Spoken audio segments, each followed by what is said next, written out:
las armerías, lo que ocurre en Estados Unidos.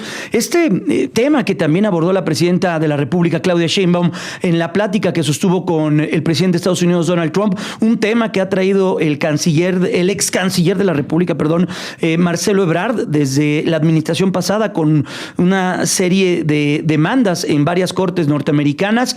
Está en la línea telefónica Pablo Arrocha. Él es consultor jurídico de la Secretaría de Relaciones Exteriores. Con todo esto, el seguimiento que ha tenido este gobierno, esta administración, en torno a los fabricantes y vendedores de armas. Pablo, qué gusto saludarle. ¿Cómo se encuentra? Muy buenas tardes. Igualmente, el gusto es mío. Buenas tardes, mucho gusto. ¿Qué momento vive estas denuncias que se tienen, esta intención del gobierno mexicano de generar en Estados Unidos, en sus armerías, en su sociedad misma, que sí, está bien, entendemos todo lo que ocurre en torno al consumo de drogas en esa nación, pero que también allá entiendan que la violencia en buena medida desatada en este país, de este lado de la frontera, casi en su totalidad es por sus armas, que llegan a manos de criminales? ¿Qué nos dice de eso? En efecto, Jaime, pues déjame empezar literalmente por el principio, antes de hablar en dónde estamos con las demandas, de dónde vienen.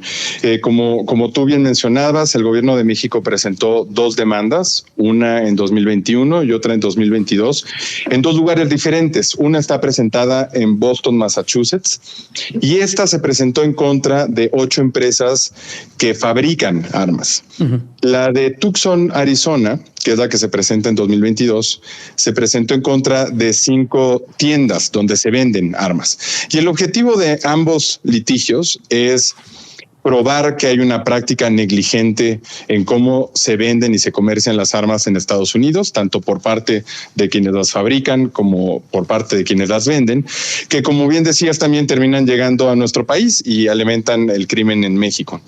Y ahora estamos en un proceso interesante en ambas demandas.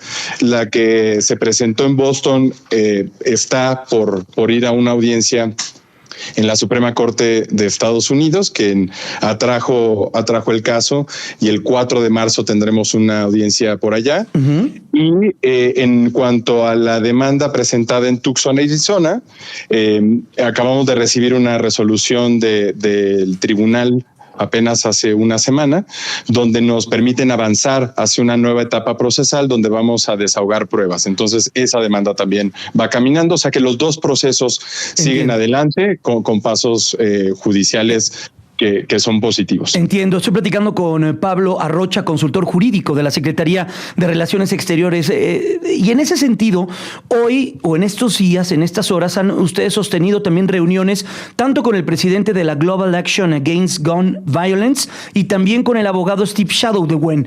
¿Qué les dice?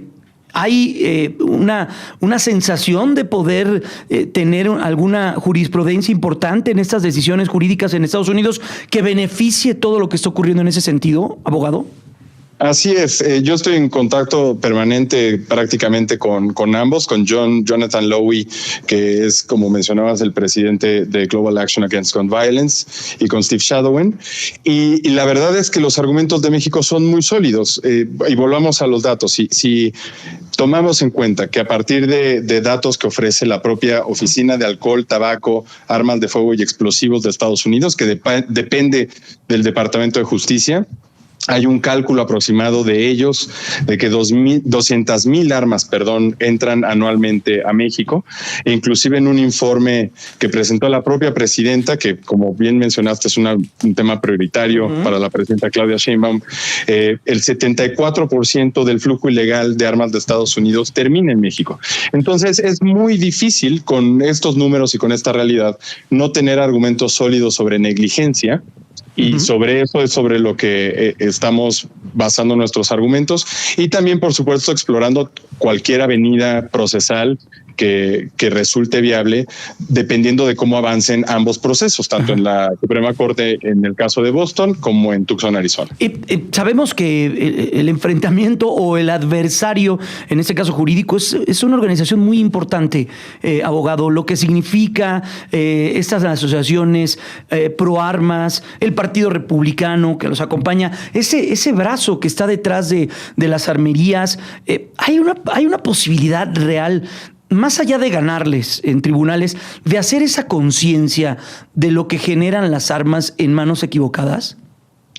Yo creo que ese es parte del objetivo integral de nuestra estrategia, que por un lado es en efecto recurrir al Estado de Derecho y a las Cortes de Derecho para hacer valer nuestros derechos.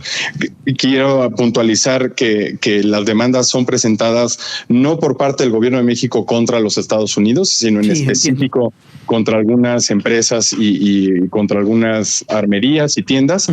Pero también lo que esto ha generado, y espacios como este, por ejemplo, nos ayudan a ello, es no solamente a posicionar este tema, sino a poderlo explicar. Y también la sociedad estadounidense les sirve y le viene bien entender y ver estos procesos para que puedan también dimensionar la realidad que el trasiego de armas implica para México y que la narrativa de la posesión de armas en aquel país se expanda y no solamente se limite al derecho que tienen los ciudadanos estadounidenses de poseer armas, que es algo que México no niega ni cuestiona en sus demandas, sino que se den cuenta que de lo que estamos hablando es de una práctica negligente que termina afectando a ciudadanos como ellos, como los suyos, pero más allá de sus fronteras. Entonces, me parece que independientemente del resultado que obtengamos en las Cortes, ya de por sí el que estemos teniendo esta conversación es algo fundamental para poco a poco ir cambiando esa narrativa. Y un poco para contextualizar, abogado,